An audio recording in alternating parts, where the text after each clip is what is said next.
bucks a month, you can really help us out. You can get extra content. You can see what we talk about on sets like this, and I promise you, you won't be disappointed. Thanks for watching. Back in a moment. Paul Harrell, weekdays from 4 to 6. Learn more at paulharrell.com. Josh, welcome back, sir. Hey, Paul, how's it going? It's going pretty good. So, to kind of give our listeners a recap, if they missed last episode when you were on, you said that the first day of testimony was from other legislators from Indiana, North Carolina, and they were actually advocating for, less, potential less money going to the government, lowering taxes and that sort of thing. It sounded like it was really good. You seem to be pretty favorable to that. What about today when the consultant, Randy Bauer, who we've paid $300,000, or his company, and, of course, he's kind of he's a liberal, lifelong Democrat. It was his turn to give his testimony. So what happened today at the task force meeting? Yeah, like you said, yesterday was, okay, these are conservative Republicans. That was one of the legislators, how he described himself. And these are how they've cut taxes and eliminated taxes such as the inventory tax or the franchise tax. And this is what's happened. They've gone up the ranks. Their state has improved economically, and there's more economic freedom in those states. And so that's what we heard yesterday. Well, it was kind of more of what we've heard from Mr. Bauer and the consultants, just a lot of information. And to be honest, Paul, it was a lot of, of ideas I personally wouldn't want legislators to be thinking about, things like tax increment financing, eliminating exemption property tax for churches or charitable organizations. Wow. I don't want the legislator hearing ideas of ways to raise revenue. I want them to focus on ways to cut spending and then cut rates. So let me stop you there. You're saying that the Randy Bauer was talking about eliminating the property tax exemption on churches. That's what you're saying. That was part of the presentation. Wow. Josh, you're breaking up a little bit, sir. Can you hear me, Paul? Yeah. I'm sorry. You were breaking up just a little bit, so we missed the first part of what you were trying to say. We can't hear him. Hey, Joe, will you try to get him back on the line? See if we can't get a clear connection. I don't know where he's calling from. I mean, I'm assuming he's calling from somewhere in the I-40 corridor. So that would be. Sometimes it can get bad reception that way. So it depends. Folks, the sound off on Facebook, by the way. But that right there, we'll get him back on the line. But that alone is pretty wild if you think about, like, I know they're talking about getting rid of exemptions, but you're telling me we are so desperate for revenue and more government growth, or let's say revenue neutral is what they would say, that we're going to end the deduction for churches and nonprofits. We have Josh Waters back on the line. So I can't believe that was part of the Josh, the recommendations or the testimony. Tell us a little bit more. You said that there was something else about a property tax. I didn't quite recognize that phrase that you said.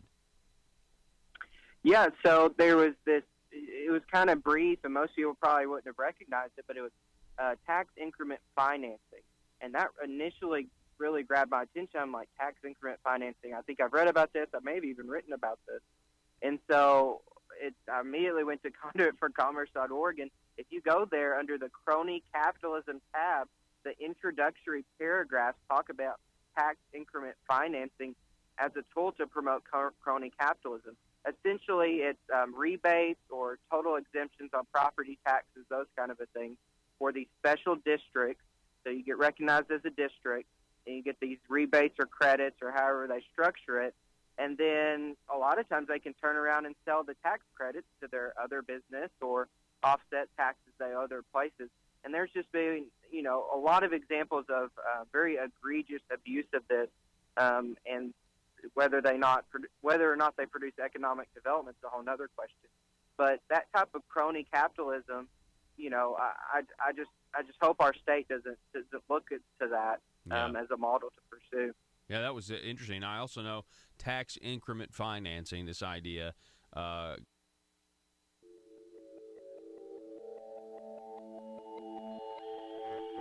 maintenance of a free society is a very difficult and complicated thing, and it requires a self-denying ordinance of the most extreme kind. It requires a willingness to put up with temporary evils on the basis of the subtle and sophisticated understanding that if you step in to do something about them, you not only may make them worse, but you will spread your tentacles and get bad results elsewhere.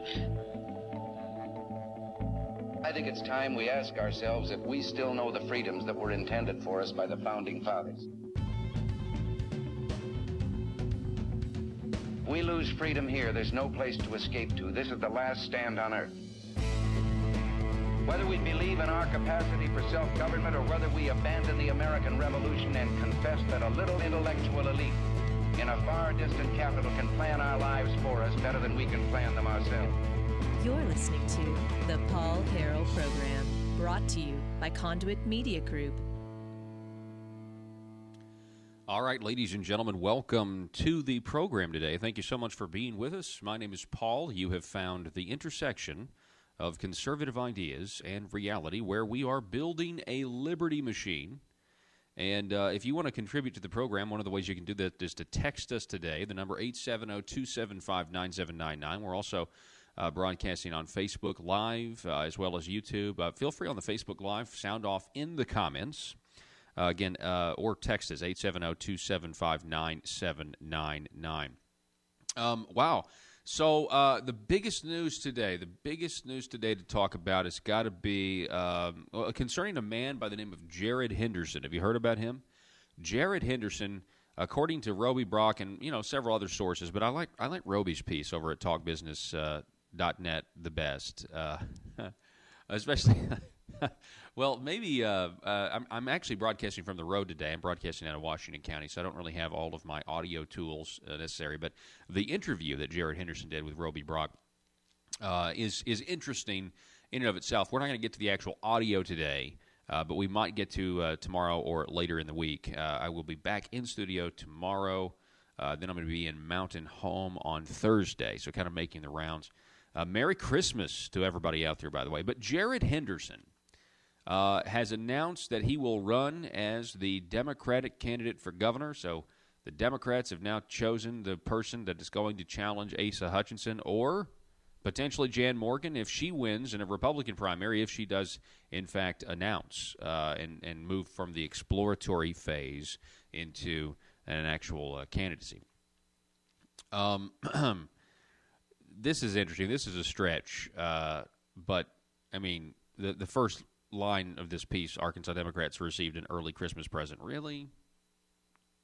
Really? Is that what we're doing now? Is it really a Christmas present? I mean, they have to put somebody out there. I mean, they got to put a sacrificial lamb out there, right?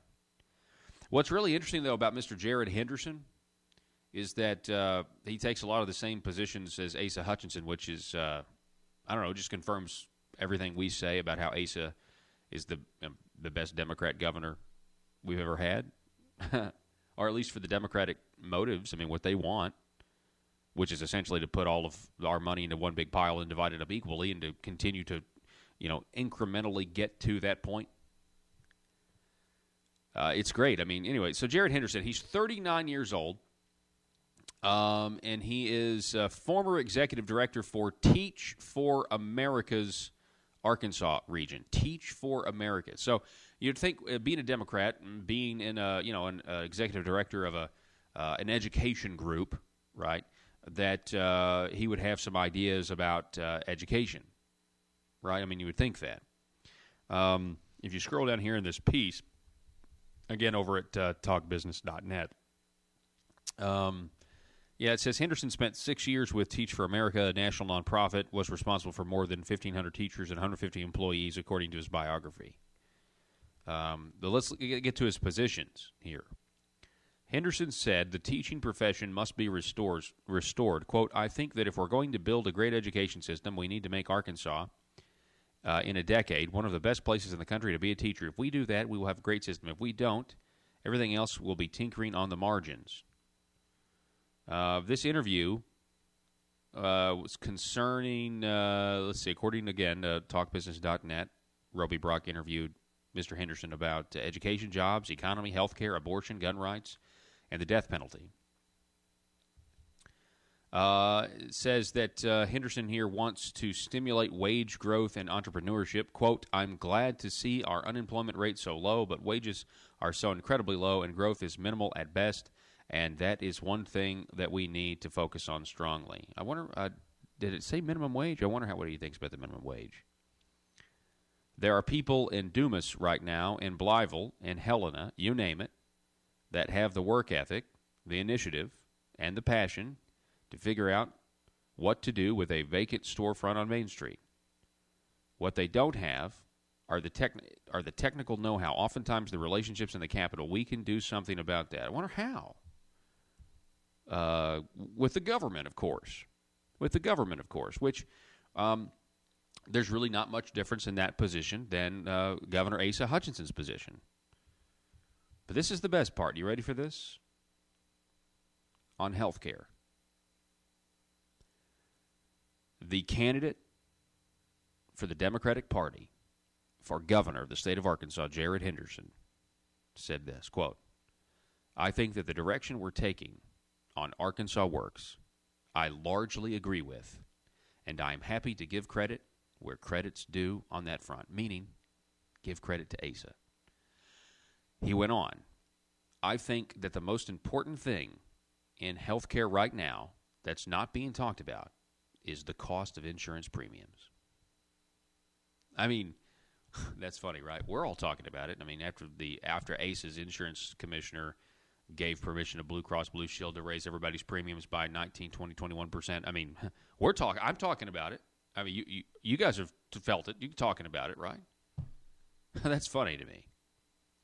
But let's just back up here. Let's just savor the fact that Asa is so committed to Democrat policies that Democrats agree with him publicly. The Democrats are so committed to Democrat policy that honestly, when they see a Republican, I mean, at some point I have to commend Jared Henderson. This is actually a good first outing for him. This is actually not bad of Jared Henderson, again, a Democrat candidate for governor. I mean, when they see their policies of bigger government, more dependency, more money thrown at a problem that they think, government will fix, when they see that happening, they don't let partisan politics get in the way. Jared Henderson here in this first interview is not letting partisan politics get in the way of his, potential future opponent in the Arkansas governor's race, Asa Hutchinson. He is saying objectively that we are moving in the right direction with Asa Hutchinson's idea called Arkansas Works, which is Obamacare, Medicaid expansion, that we're moving in the right direction. He largely agrees with it. And that is because he is being true to his principles, and he's not going to just make up some petty Democrat versus Republican argument. He is, in this case, at least calling a spade a spade. And in many cases, I'm not sure that this is the case, but, would you rather have somebody that openly admits that they support Obamacare, or would you rather have somebody that secretly supports it but lies to your face and tells you that they don't? Which one would you rather have? And the answer to that question is why I have so many people that text me on a daily basis and they say, Paul, if I'm thinking about voting for the Democrat just because, why not have somebody who actually is what they say they are? You wouldn't believe how many people say they'd vote for a Democrat if when it comes down to it. If Jan Morgan decides, not to get in, which I expect her to decide to get in and make it a competitive Republican primary. But you wouldn't believe the people that would text and say, and people on Facebook and stuff, they say, if my choices are between Asa and a Democrat, I'm just going to vote for the Democrat. Now, I don't know if I can get there. I don't know if I can do that. I mean, if in order for me to even consider it, I'd have to know that the Democrat candidate was a pro-life candidate, which I really think, and I haven't even looked at what's going on with Roy Moore in Alabama right now, but I think that's going to be the deciding factor. Even though you have all these accusations, you have the other guy, Doug Jones, who believes in partial birth abortion. And it's like, okay, well, the allegations are what this guy did 40 years ago. You believe in, murdering a baby when they're outside of the womb today, you know? So, and I think, but I don't have any idea what's going to happen in that race. It really could go either way. Who knows? But honestly, that would be the only way if somebody's like, well, if it's Asa versus a Democrat, might as well just vote for the Democrat. Well, yeah, unless you have that. It just depends on his abortion, stance. And it does say here, watch more of Henderson's interview below to view more comments on abortion, the Second Amendment, and the death penalty. So we will actually, I'll give you an update on where he stands here before the show's over on that, just because that one, I'll be honest, snuck up on me. The telephone number, if you want to text us, is 870-275-9799. That's 870-275-9799. Coming up at the bottom of the hour, we're going to be talking with Mr. Jacob Bundrick.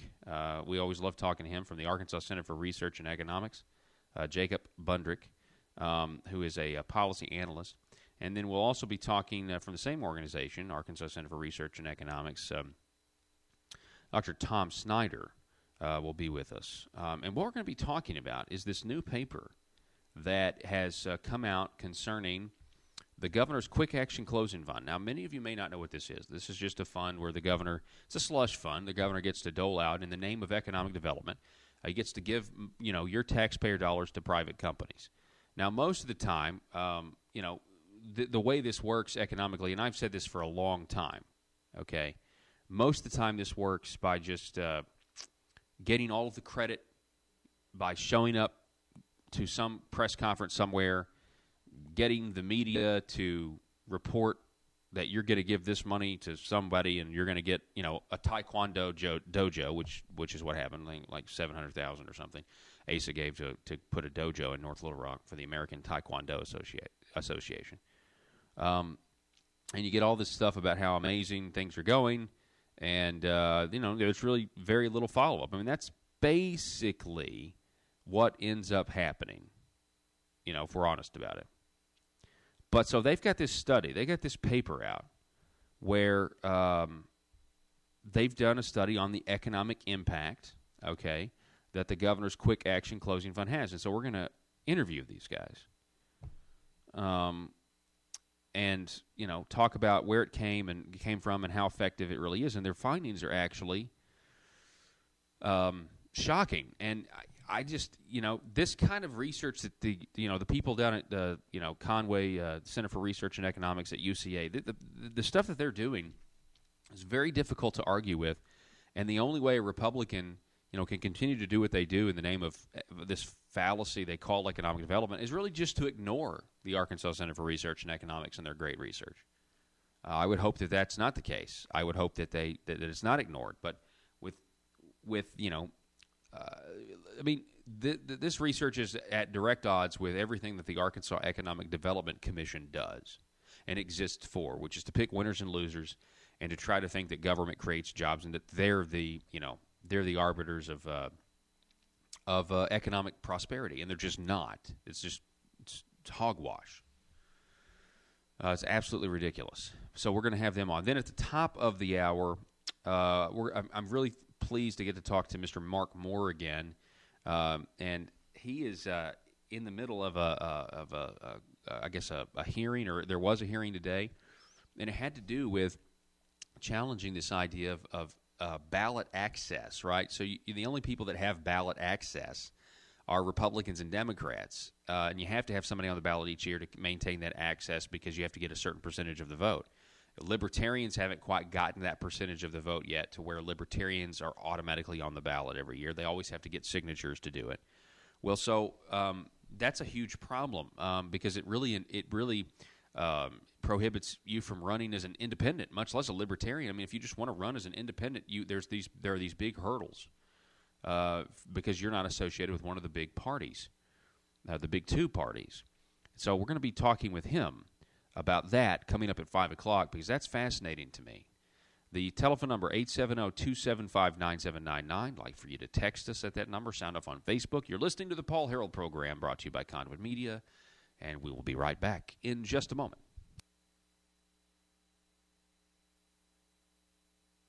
Merry Christmas from the Paul Harrell program and Conduit Media.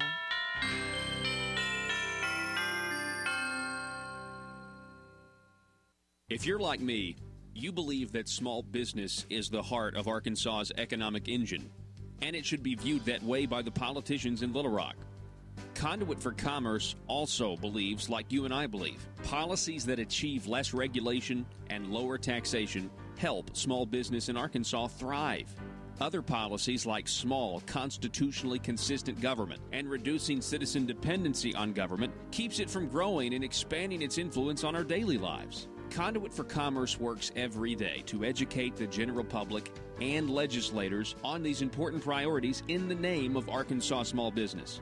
By the way, contributions to Conduit for Commerce are tax deductible. Log on now to conduitforcommerce.org and click on Contact Us on the right side of the page. That's conduitforcommerce.org. Go there now and learn the facts on protecting small business in Arkansas. Do you need to advertise your business product or service, but not sure what the best choice is? Folks, allow me to introduce you to Talk Radio. You're listening to it right now. Talk radio is one of the most unique mediums in all of advertising because it actually works. It gets the information you want to the people you want to get it to.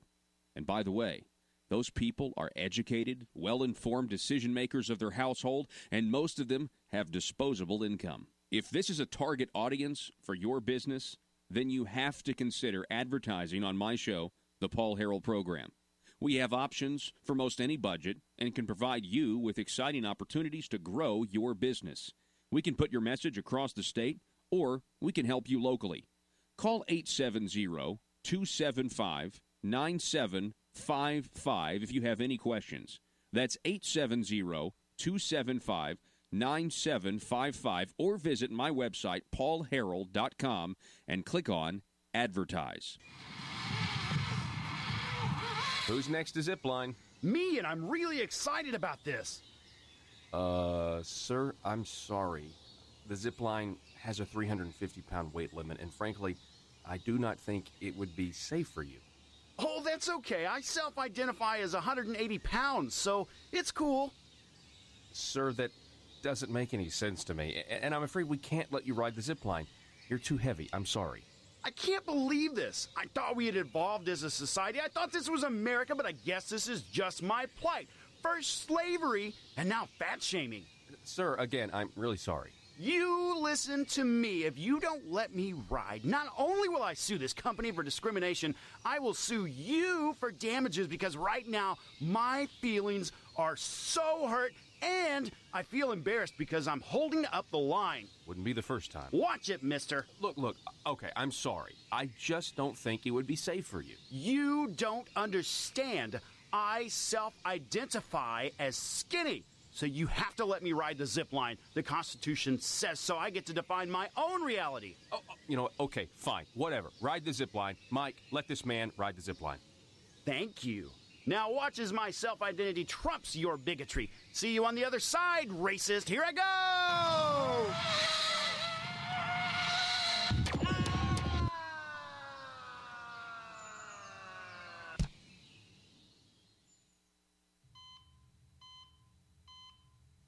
Doctor, thank goodness. What's the prognosis? Sir, we've done everything we can, and you only have seconds to live. No, you cannot say that. I do not self-identify as a dead person. PHP Parody.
All right, welcome back. Ladies and gentlemen, Merry Christmas to you guys out there.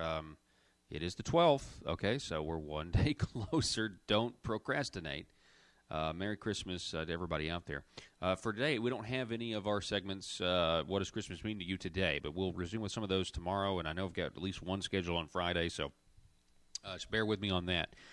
All right. This headline here, interesting. United Health Group, this is from last week, but United Health Group, by the way, is going to now buy a doctor's group, okay? It's one of the largest insurers in the country, is now going to add a very large, they're buying a group of physicians, like 30,000 doctors, okay? So that's interesting. That's always something to, keep an eye on, right? We've just got the consolidation of, different groups. This is actually not bad to the New York Times. In another example of blurring boundaries in the healthcare industry, United Healthcare Group is buying a large physician group. The question is, you're adding 30,000 doctors in this scenario. Do you think that, you would think, you'd be like, okay, well, now they'll have more choices, right? Now, this, United Healthcare Group, it now has, more options. It's got more people that can do valuable things, like have a valuable skill set. So does that mean things are going to get cheaper? More choice, you would think, right? Would be, more competition and things. But no. The government's already involved, and they're already price fixing, and they're setting, they get to set the goalposts, and then they get to move them if they want, and they get to avoid what the actual cost is. We don't really know,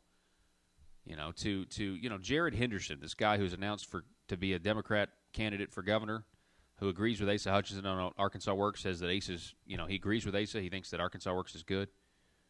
I mean, fundamentally, the really sad thing is that we have, a Republican governor and his Democrat challenger agreeing on a giant issue that has divided this entire country for the last 8 years. And yet in Arkansas, in southern Arkansas, we are a state of the South. We don't get to have a candidate. We don't get to have the debate, right? Isn't that sad? Isn't that pathetic in many regards, that Asa Hutchinson supports Obamacare and the Democrat challenger supports Obamacare, and the people of Arkansas on a giant issue don't get to have a say? Isn't that really sad? That there's not going to – with Jan Morgan, there's an alternative. People will get to have a say. In a primary between Jan Morgan and Asa Hutchinson, you do get a say. You do have the clear difference there. Folks, we're up against a hard break. When we come back, we'll be talking with the good folks from the Arkansas Center for Research and Economics at the University of Central Arkansas. Don't go anywhere. Back in just a moment.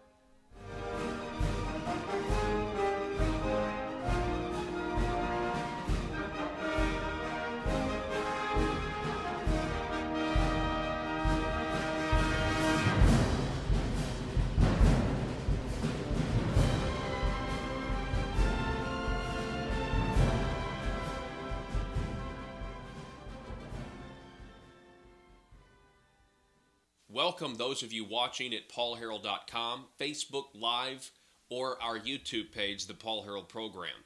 This is the set where we shoot our Wednesday weekly videos for our Patreon subscribers. And if you want to get on board and get extra Paul Harrell Program content because you want to partner with us, you believe the show has value, you want to help us keep the show on the air, you want to help us grow the show, you want to help us make videos like this one even better, then you need to seriously think about subscribing to Patreon. It's patreon.com/thephp. That's patreon.com/thephp. Get extra content today, partner with us, and help build the Liberty Machine. We're asking you to partner with us for as little as $5 a month. Now, you can go up from there. You can go to $10 a month and get extra features, or $25 a month and become a Conduit Media Insider. But for $5 a month, you can really help us out. You can get extra content. You can see what we talk about on sets like this. And I promise you, you won't be disappointed. Thanks for watching. Back in a moment. Paul Harrell, weekdays from 4 to 6. Learn more at paulharrell.com. concerning property taxes. It's not just opposed, by Conduit for Commerce, but also a national organization like the Cato Institute. They've got some negative stuff to say about it as well. I was able to listen into a few live streams this morning of Randy Bauer's testimony. Again, a lifelong Democrat that we've hired to come in and advise a bunch of Republicans on, what tax policy is. One of the things he said when he was talking about property taxes was that bond rating agencies really like property taxes because it's a stable source of revenue in an economic downturn. Did you hear that part? Yeah, it's, again, unfortunately, a way we can – it was basically how can we, find ways to raise revenue or other ways to make sure we can increase the revenue going forward without cutting taxes or spending elsewhere. And that's, I think, maybe plays into that. And like we talked about, you talked about last week, Paul, bonds are equals future tax increases. And, they do want to look at that. They want to know, okay, if property taxes are high or the rates are high, those are a somewhat reliable source of income to the state rather than income taxes or sales taxes that fluctuate based on the economy. But people, you owe your property tax regardless if you got the money or not. If you made money or not this year, the bill comes due. And so I think that was one focus, though, maybe a positive spin out of it was, okay, we understand that property taxes are maybe, if we raise those are the most politically toxic because, typically the people who own a lot of property, whether or not they can pay it, that's always a question. So, it's kind of an unfair type of thing. Okay, here's your tax bill you get a couple times a year, property tax or ever it's sent out, and then whether or not they can pay it, they don't really care, whereas the sales tax and income tax is based on how the economy is doing, your personal consumption or your personal production. Was there any consensus? Because, it sounds like it was a different feel. The meeting yesterday, again, was about, seemed to be actual tax cut ideas and what other states have done. The meeting today, more about revenue neutral, which is, not really about shrinking government and then giving more money back to the people. It's more about making sure that government has the exact same amount of money at least as it's getting now, and just kind of shifting everything around. The presentation as a whole, though, Randy Bauer, I've covered this. You can go see his tweets. But what were the thoughts? How was the performance of the presentation? Well, there were at least two instances that I can remember that were just pointed out. We don't know if there's more. There's two instances, Paul, today where the amount of revenue that was collected from a specific tax is the inventory tax. All right, ladies and gentlemen, welcome back to the program. Thanks so much for being with us. Merry Christmas to you guys out there.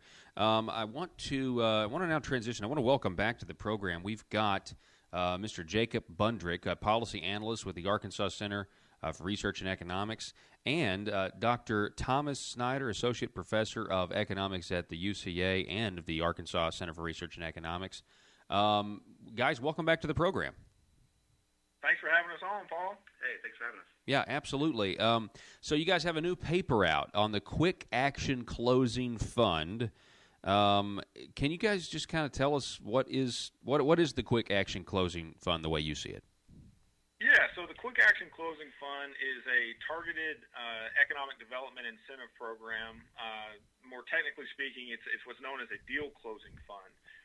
It was created in 2007. And what it does is it allows the state to provide discretionary cash grants to select entities for the purpose of economic development.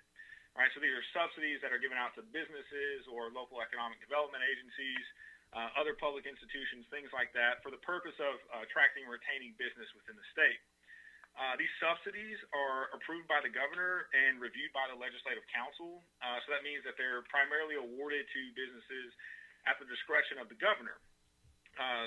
Since its inception in 2007 and through this most recent fiscal year, the legislature has appropriated about $176 million to the fund, and it's been credited with creating or retaining about 20,000 jobs. Wow.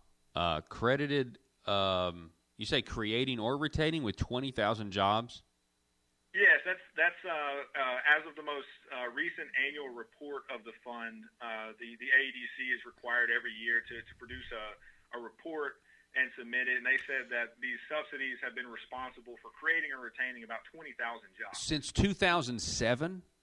Yes, sir. That yes, seems sir. like how much money are we talking about here? Like how much money have we spent since 2007?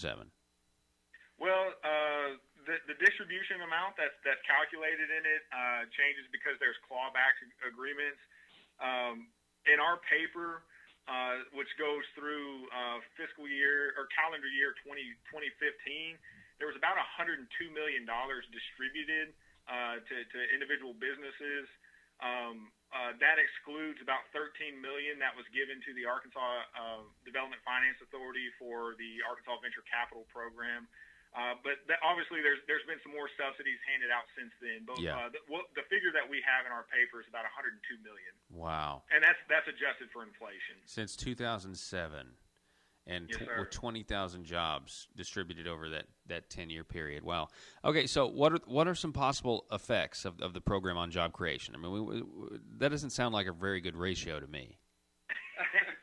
Yeah, what motivated our study is that, in theory, the Quick Action Closing Fund can have positive or negative effects on jobs. So to have a positive effect, though, the government must be able to spend taxpayers' money in a way that could create more jobs than if the taxpayers spent that money themselves. Right. So, in other words, the QACF will work if the government can allocate money more efficiently than the taxpayers can. Right. But there can be overall harm, of course, if it doesn't. Right. So, if the Quick Action Closing Fund effectively taxes individuals to subsidize other individuals. So if the money given to those subsidized individuals creates jobs, but the loss to taxpayers loses jobs, then overall, which is greater? And it could be either way. So like most policies, too, this QACF, it can have unintended consequences. People can get involved in rent seeking, which we call lobbying. So the people spend their time, their effort, their resources lobbying the government to get money when they could have spent their resources and time creating goods and services. So in addition, these companies may seek subsidies they don't really need. So it's hard to tell. So if you're the government, how do you know if that company really needs the money to get started, right? But the companies always like easy money, and the politicians, they don't mind doing something that shows that they're actually improving economic development. So that's kind of our motivation for the paper. Wow. Good grief. So what did you find? I mean, what would you say that, Jacob Bundrick and Dr. Snyder, what did you find in the study? Yeah, so we looked at it a few different ways. And what we tried to do is look at a 4-year cumulative effect.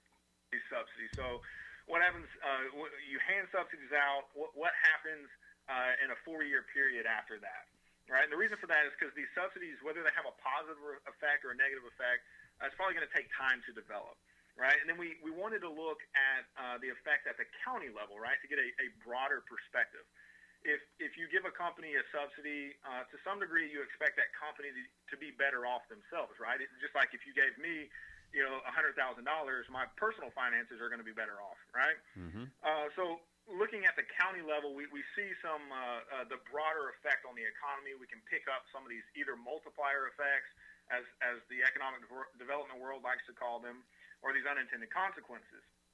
So what we found is in this 4-year period, when subsidies are issued to businesses in a given county, we don't find any statistically significant effect on private employment or private establishments. So there's no positive effect, there's no negative effect. But then we also wanted to look at spillover effects, right? So if subsidies are issued to businesses in a given county's bordering counties, so say we're in Faulkner County and subsidies are given to businesses in Pulaski County, do those subsidies have any effect on Faulkner County's employment and private establishments? And what we find there is that there's no effect on private employment, but there is a small negative effect on private establishments. So that effect is statistically significant, but economically speaking, it's very, very small. So we generally concluded that there's no effect from issuing subsidies, positive or negative. So these subsidies aren't having any kind of effect on the county level economies here in Arkansas.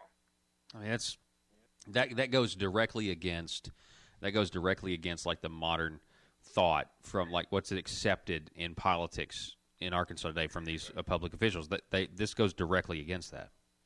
Right, and that's part of the reason why we really wanted to take a look at this program, is because like I said, there's been $176 million allocated to it, and we need to figure out if that money is actually generating any economic benefits. Right, if we're spending that much money on it, it's important to understand how this is impacting the greater economy. And we can't just throw subsidies out or tax incentives out and just assume that they're going to have these great positive effects because that's what we hope they do. We have to actually evaluate them and see whether they're accomplishing their desired goals. And if not, we can figure out a better policy to help encourage economic development. So what do you think? Why do you think some of these findings are important? I mean, I'd just like for you to elaborate on that if you can. I mean, we see that there's no real effect, so that can give us and also be somewhat skeptical of the program, whether it really should exist or not. And one thing we don't actually consider in our paper is that $176 million could have been spent elsewhere, right? So you can actually give it back to the taxpayer. The taxpayer could have spent that. We don't know what would have happened then if the taxpayer just spent that money themselves, or if the government had to spend that money. They could have been spent in infrastructure, which is one area where there is some literature that's shown that there could be a positive effect, or school teachers, workforce development. But instead, we're spending the money on something that is not proven to be effective. It is something that you can see the positive effects, but you can't see the negative effects. So it's very attractive, these sorts of programs, for politicians and people, because you can see, wow, this job was created. But what you don't see is that, well, in order to create that job, we had to take money from someone else and destroy jobs, right? And overall, in our study, we show that this policy is not shown to be effective. Not just our study, by the way. There's other studies too that the typical study finds that these programs don't work. Well, one of the other things that we could have done with that money is keep it in the taxpayers' hands, and let taxpayers hang on to it and spend it how they see best fit. So that's I'm sure you'd agree with me on this. That's my alternative use of those funds if it's not an effective program. I mean, $176 million from 2007 to now, and we've got 20,000 jobs to show for it over that amount of time. I mean, that's just ridiculous. So the government is not very good at creating jobs. You guys have any other concerns with the Arkansas economic development incentives that we hear so much about? Yeah, this study really highlighted to us how big of a problem transparency is with incentives. So, the Quick Action Closing Fund is not the only incentive program that the state utilizes. There's all kinds of other incentive programs like Create Rebate. InvestArc was a big one, but thankfully that's been eliminated. So that was a good job there by the legislature. But in all these other incentive programs, there's not very much information about which companies are receiving the incentive, whether it's a tax break or some other type of low-interest loan or something like that. There's not any follow-up on how these companies are delivering on their promises, how much they're actually getting in incentives. That stuff is not public information. And so from just a standpoint as a citizen that is hoping to be able to evaluate their government and how they're spending our tax dollars, right? It really creates a wall where you can't accomplish that, right? So if I'm a voter, I don't really know how effective these policies are. It makes it hard for me to determine what I want out of my government. The other part of that is from an evaluation standpoint. As we mentioned earlier, we need to be sure that these incentives are actually having the desired effect if we're going to continue to implement them. And when there's that lack of transparency, it makes it very difficult to do that. So it's like we're throwing darts at a dartboard, but we have a blindfold on. We hope that these policies are leading to economic gains, but we don't really know that for sure. So if there's what would be really beneficial is just increasing the transparency around these incentive programs.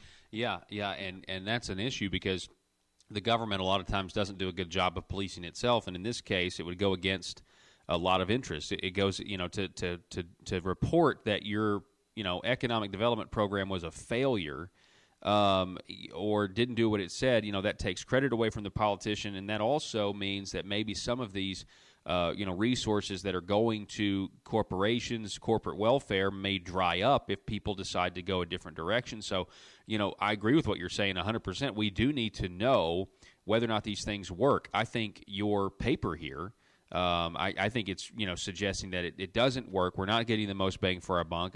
If anything, it's a gamble. And I don't think, we want to, send politicians to Las Vegas with taxpayer money. So why do we want to set up this, same kind of situation here in Arkansas when it comes to, supposed job creation? So here's another question. If job creation is a priority of the government, and the Quick Action Closing Fund appears ineffective, are there any other options? Yeah, well, programs like the QACF effectively will raise a tax or punish people or companies to give special breaks to others, right?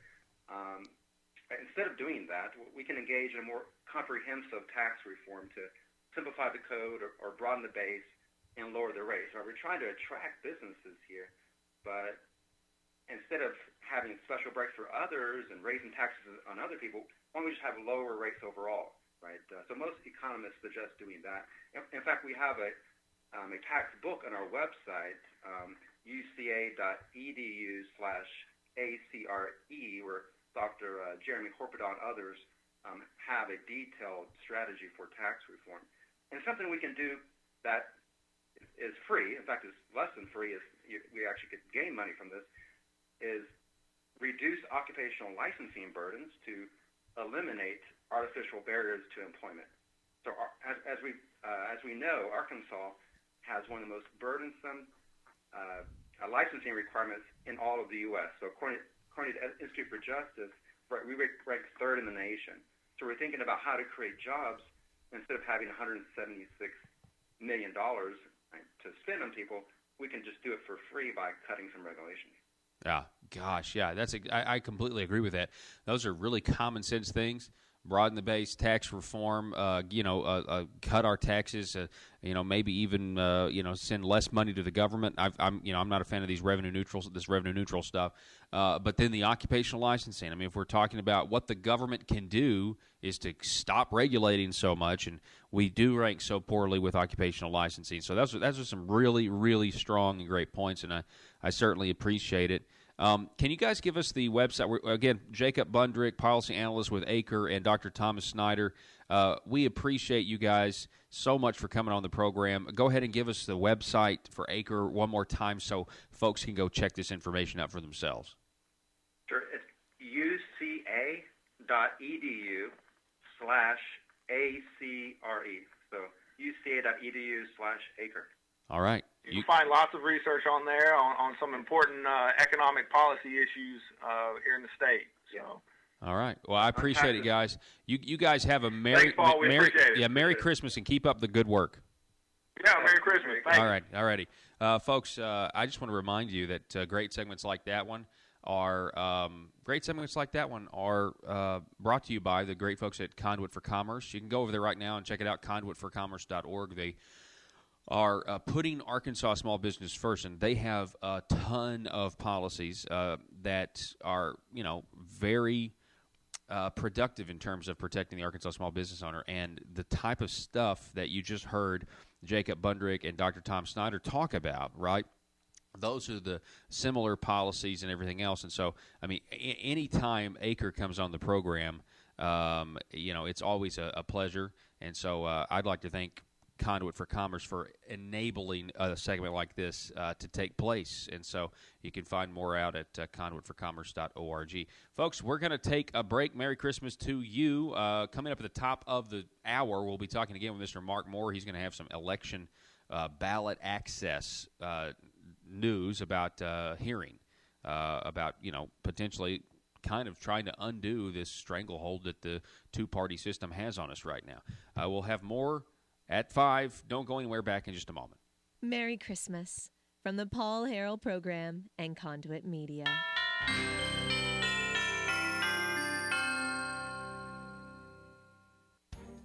Bob Maloney here from ASA News, The Parrot. Breaking news from the Capitol in Little Rock. Over now to our new on-site reporter, Susan Shenanigans. Susan? Thanks, Bob. The governor has just announced that a blue ribbon task force is to be formed. Today, I'm asking your support for a blue ribbon legislative task force to be created and directed to recommend further reform. Now we go live to the chamber to listen in for more information on the task force. I hereby call this session into order. First on the agenda for today is the formation of the Blue Ribbon Task Force. Is there anyone who would like to give their thoughts on the task force? Yes, as someone who's deeply conservative, why is the governor choosing the color blue for this task force? Sounds like he's really a Democrat loyalist. Why not a red ribbon to prove he's a true conservative? Well, I represent Walmart, and we agree with the color of the task force ribbon. The color blue is best consistent with the Walmart brand. I object to this choice. Blue is the wrong color ribbon for this task force. Well, who are you? I am Mr. P.C. Wrights, and I represent Target, and we want the ribbon to be red, not blue. Hold it right there. This seems like a tough decision. Why not ask the governor to call a special session at a later date for an important decision as this? I think this is something worth talking about. I motion that we decide the color of the ribbon today. I second it. Fine. We can decide it now. Does anyone have any other suggestions for the color of the ribbon? I think the color should be white. Whoa, whoa, whoa. Hold on. Definitely not white. I agree with Mr. P.C. Wrights. Maybe we should choose green for the farmers. You like the color green because you are a farmer. I think it should be purple, so we can display how Arkansas is an extremely moderate state. Why are we even discussing this? Shouldn't we be talking about tax reform instead of wasting time with this? Well, the people have spoken. They believe this is worth talking about, so we are deciding this now. Excuse me, sir, but shouldn't the color of the ribbon be rainbow to include all types of people? Please, silence your phones. I just received a call from Walmart HQ, and they agree with, what was your name again? My name is Fabulous. They agree with Fabulous that the color should be rainbow. Target concurs with the decision of it being rainbow-colored ribbon. Is there a motion to make the ribbon rainbow-colored? I motion to make the color rainbow. I second the motion. The motion carries because I said so. The committee will now vote and not be on record to keep the people in the dark. Back to you, Bob. Thank you, Susan. And thank you for listening to ASA News, The Parrot. Next up, there are reports of a gorilla on top of the Capitol Dome demanding massive sums of taxpayer cash. His name? Medicaid expansion.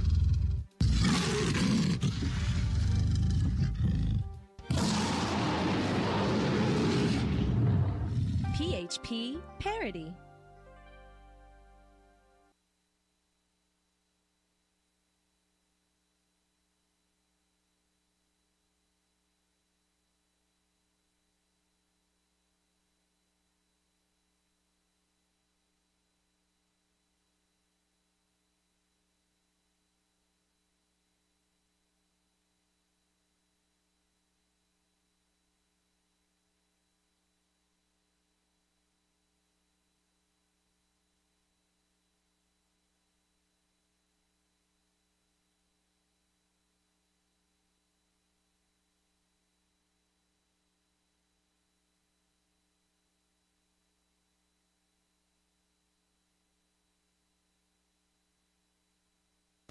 All right, ladies and gentlemen, welcome back to the program. Broadcasting, I guess I'm in Washington County today, so I'm on the road. For our Facebook, they're not getting the typical live feed that they normally do. Somebody has the middle name Scrooge in their name on the Facebook page. Scrooge. That's interesting. Is that, if you're listening, Mr. Scrooge on Facebook, is that your real name? Is that really who you are? I mean, or is that just well, it's Christmas, so I'm going to put Scrooge in my name, which would be interesting to me. I mean, maybe. I love A Christmas Carol, though. Don't you guys love a good Christmas Carol movie? Again, the best one ever made for TV, 1984, with George C. Scott. That is by far the best one. His performance is just magnificent. I guess I want to thank once again Dr. Thomas Snyder and Jacob Bundrick for coming on the program. That was a great interview about how really completely ineffective Governor Asa Hutchinson's Quick Action Closing Fund is. And you don't want to just lump, in fairness, it's not all Asa. I mean, Mike Beebe did the same thing. This is what they think is productive, and it's just not. From 2007 to now, it's just a terrible, terrible track record. And I love their points at the end on transparency. This is the best takeaway from their paper. Very little information regarding other incentive programs. Who gets the incentives? How much they're getting? Do they deliver on their promises? Now, if we had a media in this state that was not a lapdog for anybody who's in power, okay?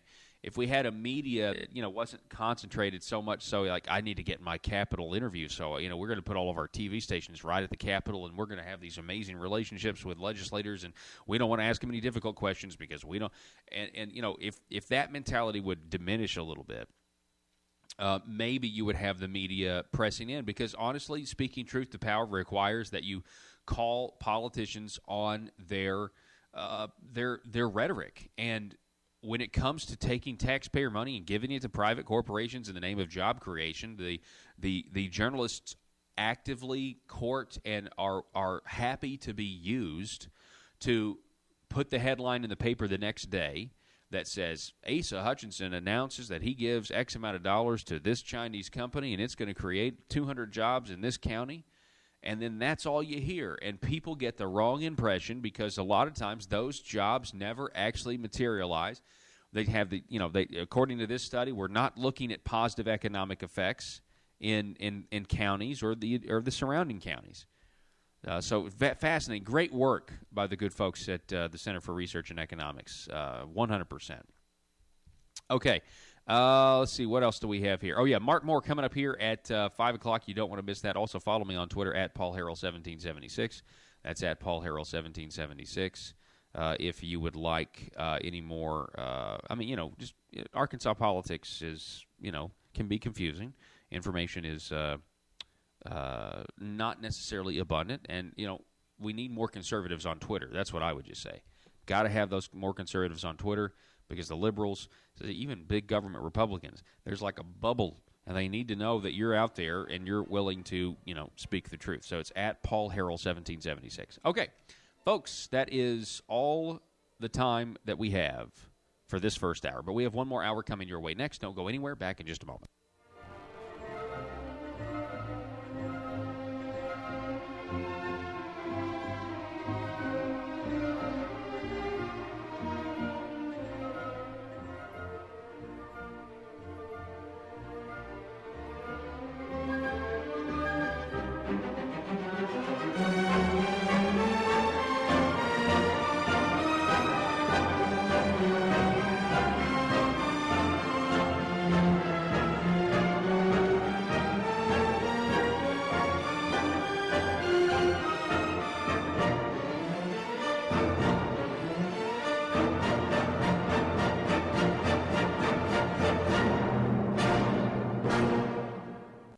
Rush, Glenn, Sean, and Paul. This is Jonesboro's 1013 FM News Talk, KBTM.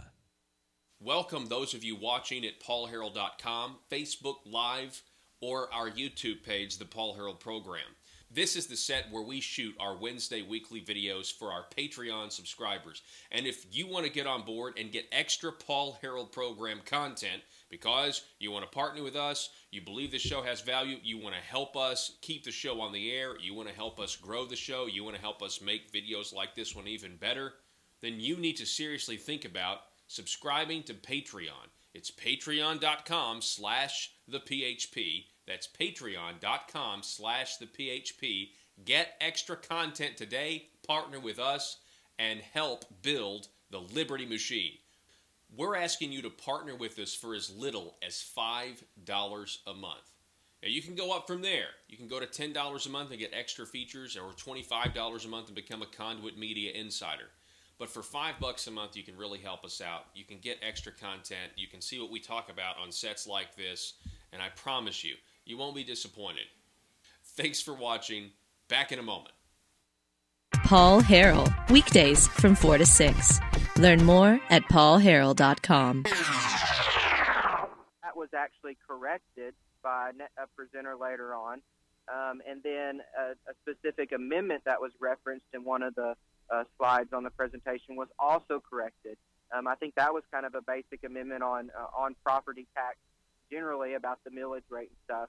And so that was kind of, I think a little alarming to some people. I'll just tell you this, Paul, someone who was sitting in front of me when we broke for lunch, she was frustrated, got up and said, so much misinformation, Wow. And that's, that's not my words. That's not, maybe they're more of an expert on the property tax issue. But that was what I overheard from the person sitting in front of me after the presentation from this morning. So we've paid this guy $300,000, and they're presenting to the task force committee, and they're presenting numbers that are not accurate. They're being called out. These numbers are being called out as being incorrect, and people are correcting the record. And then it's obviously so obvious, I know that was redundant, that the audience is saying, wow, so much misinformation. So that was kind of the vibe that you were feeling was, hey, maybe we're not getting the whole truth here. Yeah, I mean, it's hard to say with other specifics. I think the person sitting in front of me had a lot more expertise. And to be fair, I think Randy Bauer said, okay, there's more people with more expertise in this.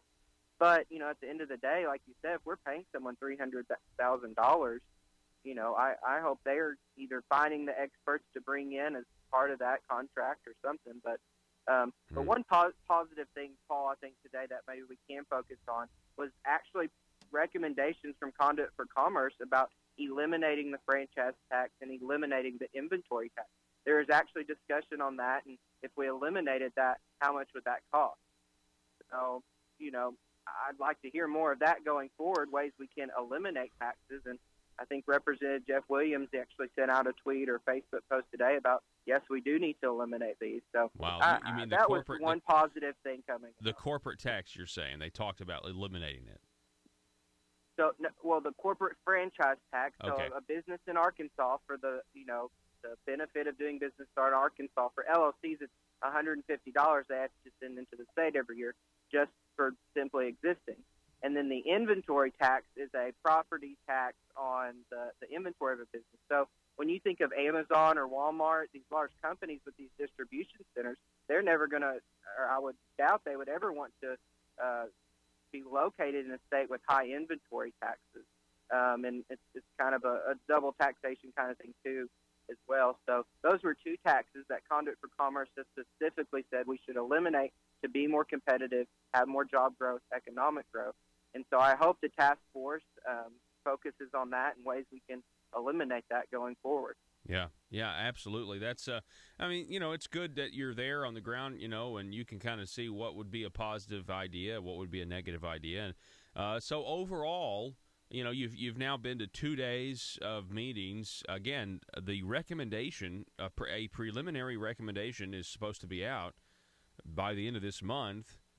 I know, it's only been a day or an extra meeting, but are there you have any ideas on what's going to be in those recommendations? I don't, and I was a little confused today. I haven't reached out. I need to reach out probably, and then I was a little confused on who exactly would be writing this recommendation.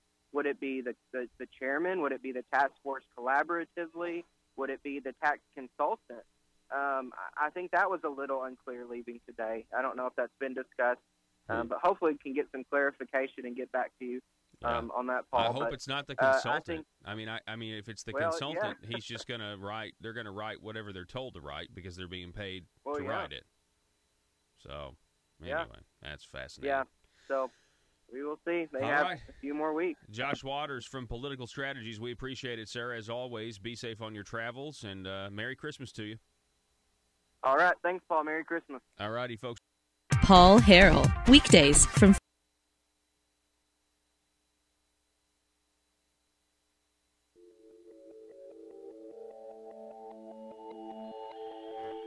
The maintenance of a free society is a very difficult and complicated thing, and it requires a self-denying ordinance of the most extreme kind. It requires a willingness to put up with temporary evils on the basis of the subtle and sophisticated understanding that if you step in to do something about them, you not only may make them worse, but you will spread your tentacles and get bad results elsewhere.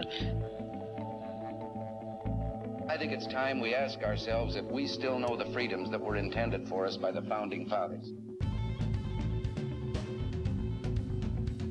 If we lose freedom here, there's no place to escape to. This is the last stand on earth. Whether we believe in our capacity for self-government or whether we abandon the American Revolution and confess that a little intellectual elite in a far distant capital can plan our lives for us better than we can plan them ourselves. You're listening to the Paul Harrell Program, brought to you by Conduit Media Group.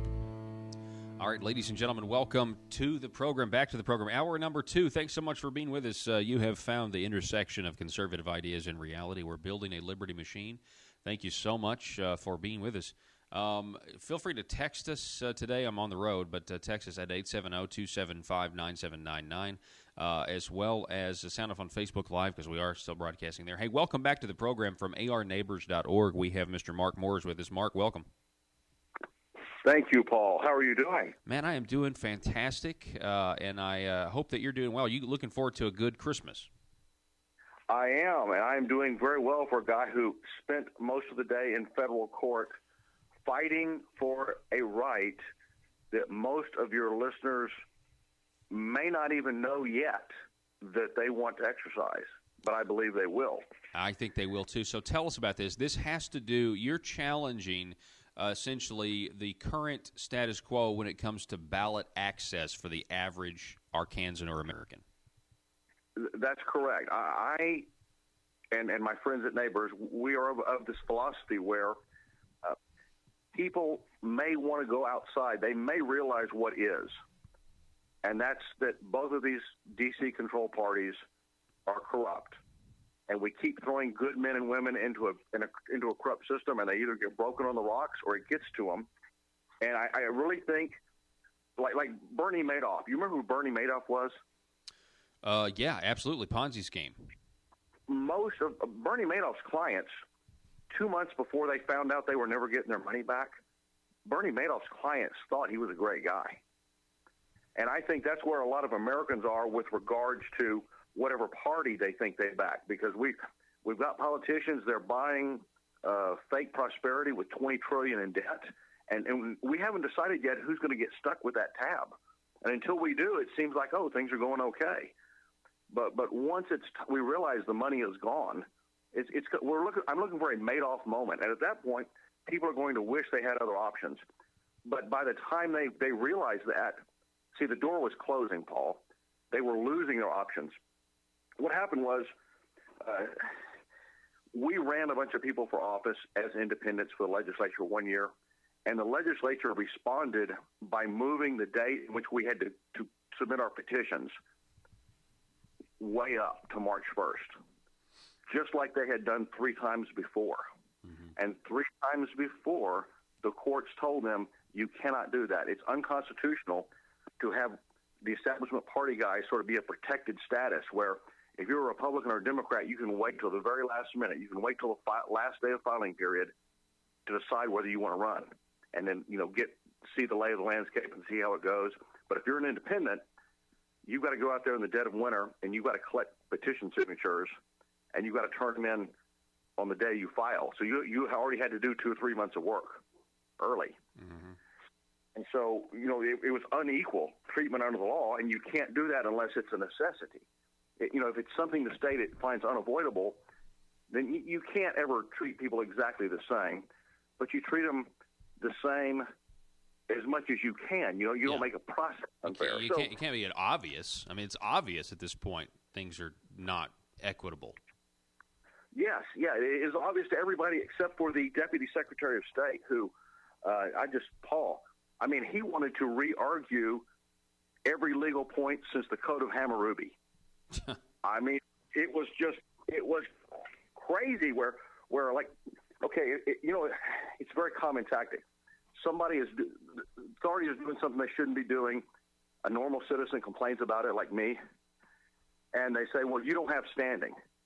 So you can't, if you went to court and asked your question, everybody would see it's unfair.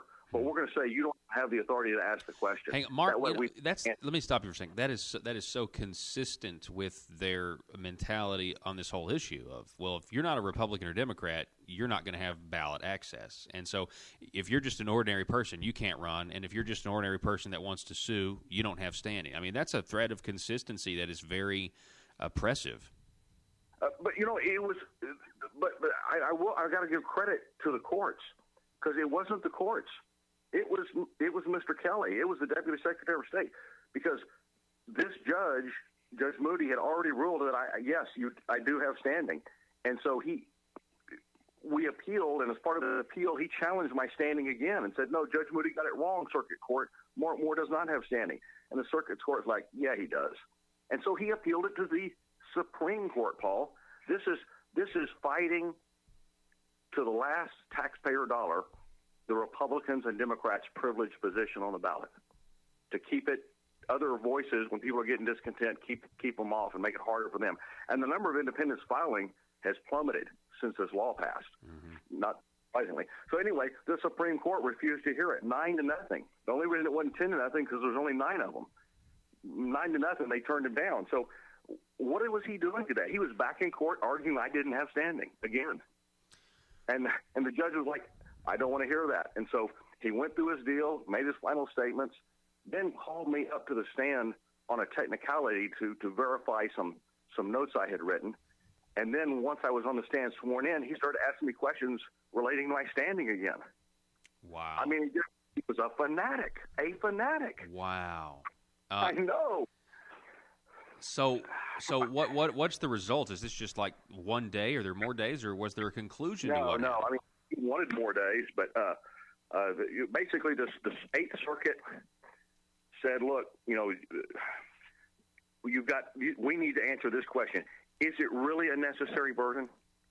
Do you really have to push the filing date for independence so far up? And so that was the whole question.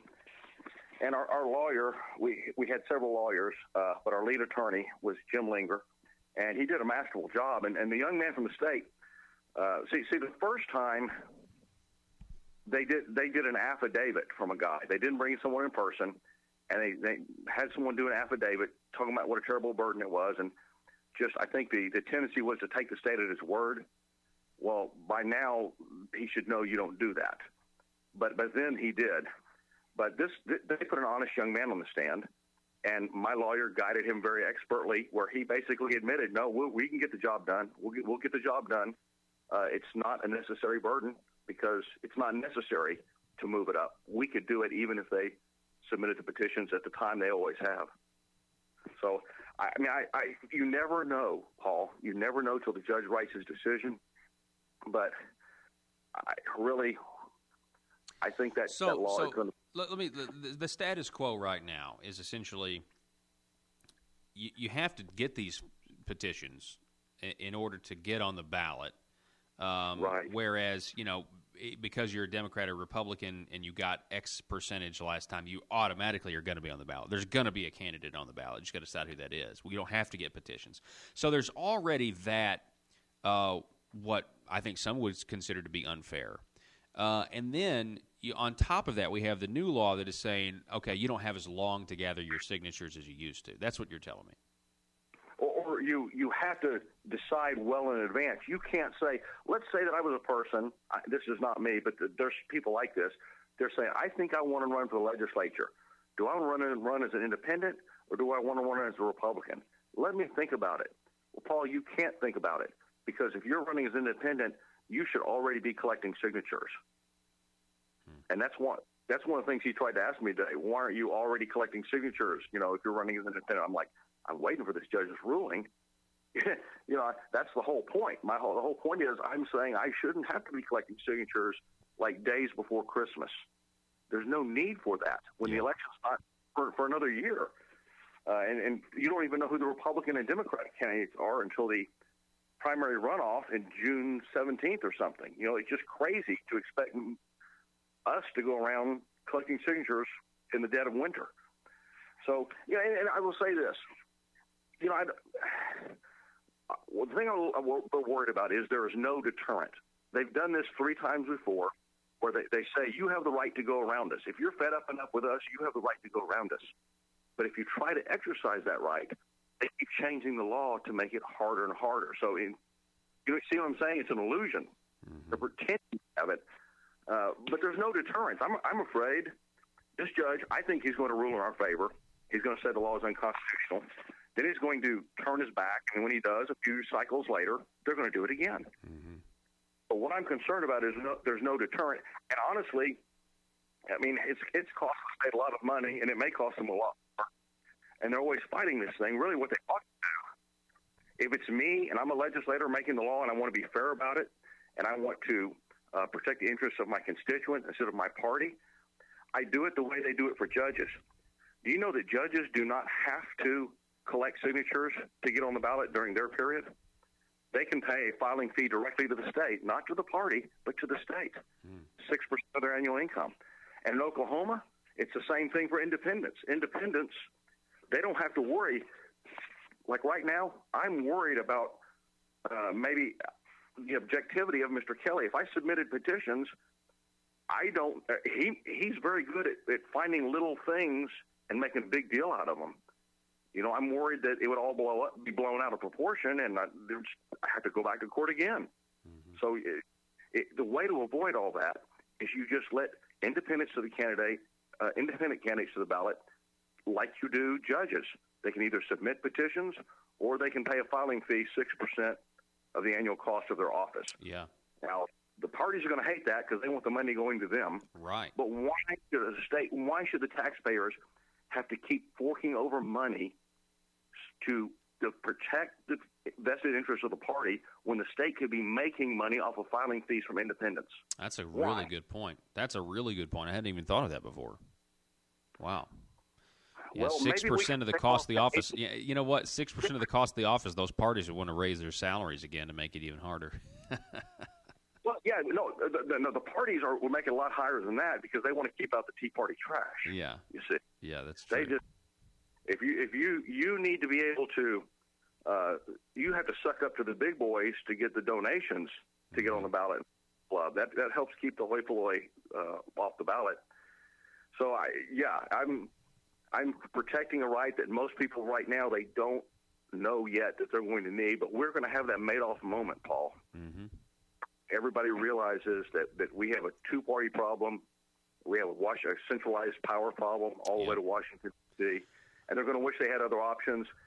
And before they even thought to be grateful about it, me and a few of my friends, we're trying to do something about it. And so tell us about that. Tell your friend. Tell us about Arkansas Neighbors, the Arkansas Neighbors Project. It's arneighbors.org. Just real quick, I mean, you guys are doing, this is really great stuff here, standing up for the little guy. That's right.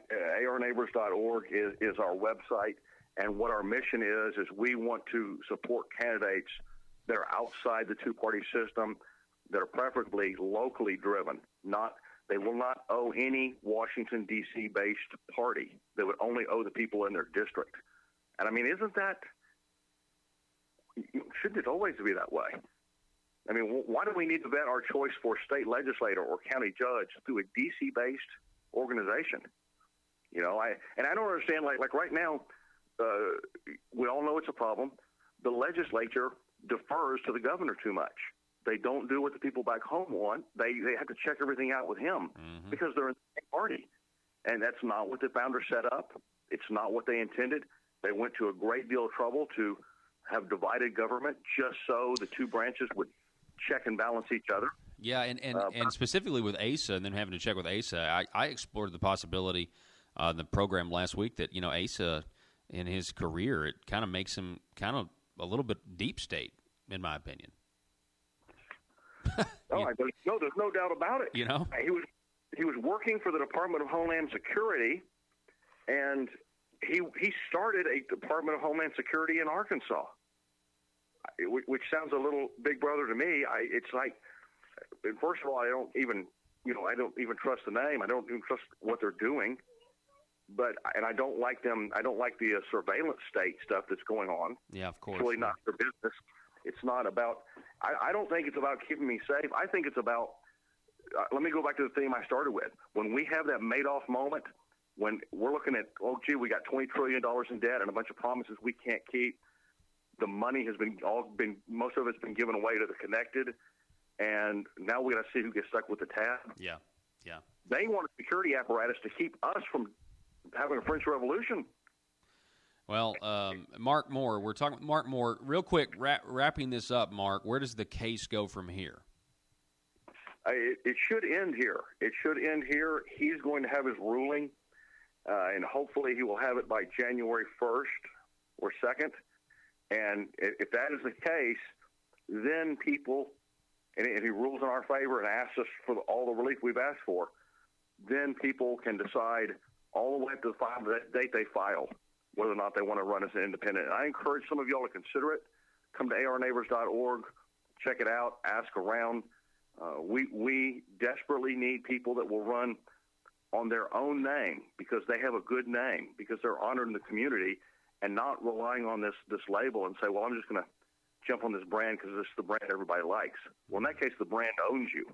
Yeah. You're not running on your own name. You're running on them. So we want to change that. It's a very fundamental change. It's not like a hot button issue that gets everybody fired up, but honestly, it's going to be more meaningful. It's going to mean something on every issue, that they're free to vote their conscience and not the way the party bosses tell them to vote. Mm-hmm. Yeah, absolutely. Mark Moore, I appreciate you, sir, and I appreciate your points, and I just want to say you're a patriot, and I just hope you and your family have a Merry Christmas. Same to you, Paul. All righty. Folks, we're going to take a break. You're listening to the Paul Harrell program, and we will be back in just a moment. Merry Christmas. Merry Christmas from the Paul Harrell program and Conduit Media.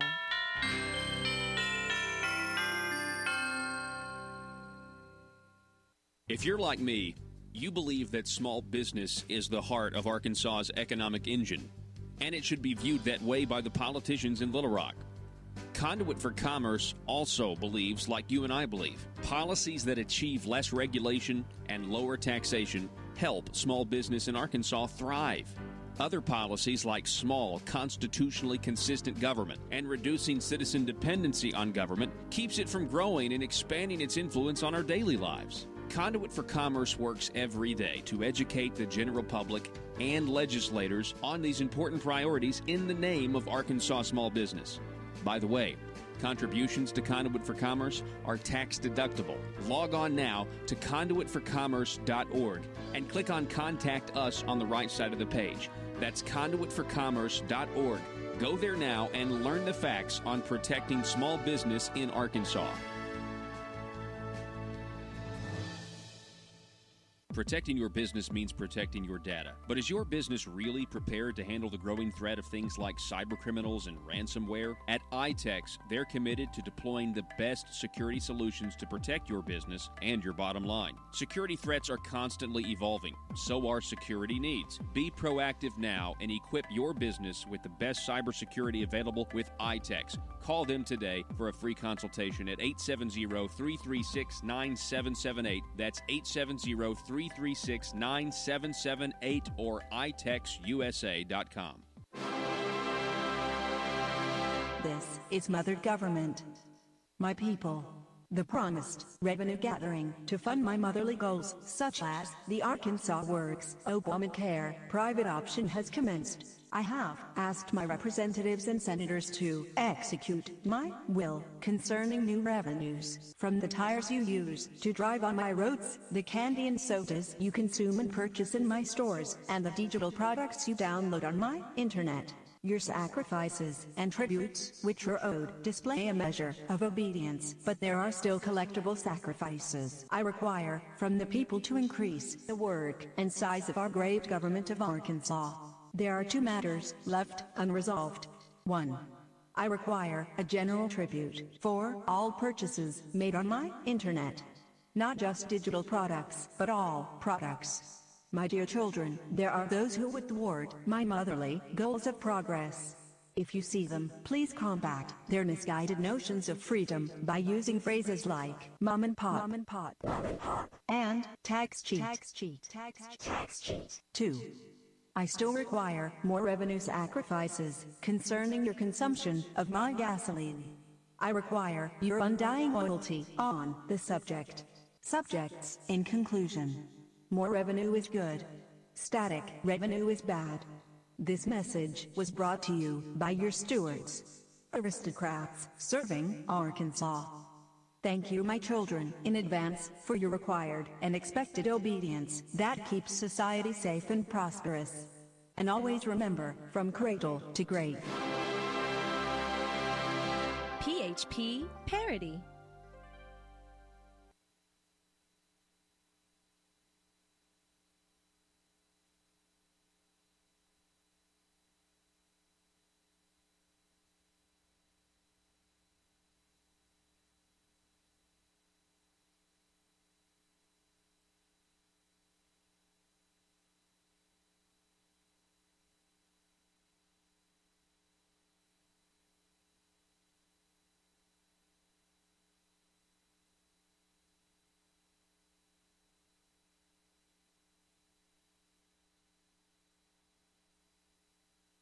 Welcome back, ladies and gentlemen. Thank you so much for being with us. If you are just joining us, I think the news of the day is that Jared Henderson has announced he's from a policy think tank. Well, not really a think tank. It's called Teach for America.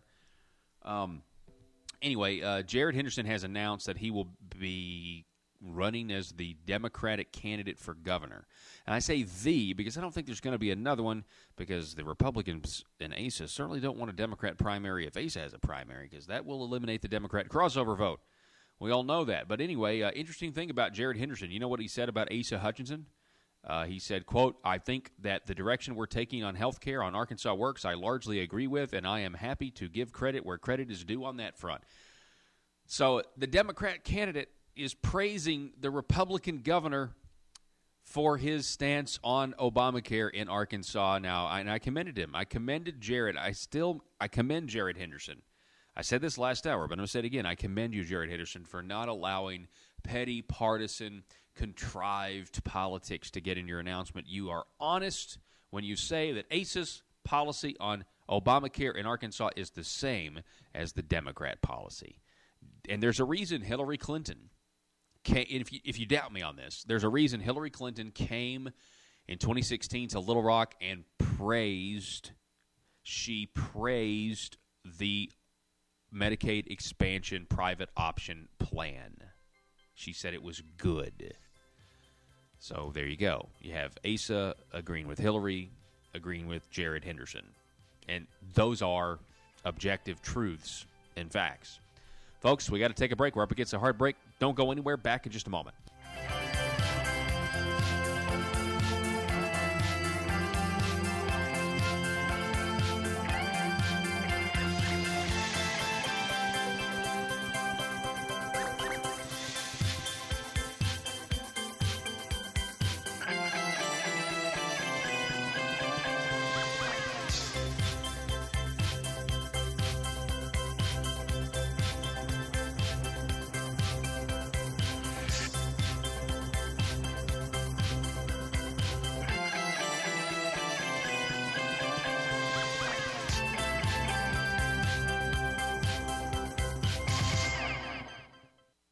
Paul Harrell, weekdays from 4 to 6. Learn more at paulharrell.com. The senator from District 5 here in Arkansas, State Senator Brian King, is back with us. Brian, good to have you, sir. Hey, good to be on, Paul. Let's talk about the news. Over the weekend, I guess it broke. Michael Wickline with the headline, State Senator won't seek re-election. Tell us about that, Brian. Why did you decide not to run again? Because you are a great conservative with a great passion for transparency. So what led up? What contributed to the decision of not running for re-election? Yeah, most of it is with the farm and everything. I'm not 3.5 hours from Little Rock, and a lot of things have changed in the last 12 years about what's going on here, and so some family reasons, and just that's one thing that's a primary focus, for me. And so that's kind of it. And it's if you look at it from the Little Rock perspective, I mean, I think some other people kind of expanded on some of the frustrations you see down there.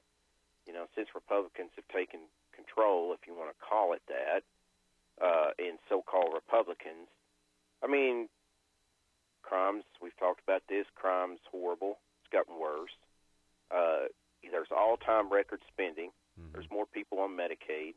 And, they go out there and continue to mislead people.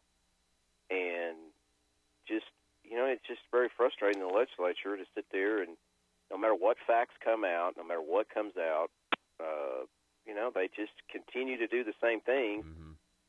And it's the same thing in D.C. It's the same frustration up there. How many years did they campaign against Obamacare?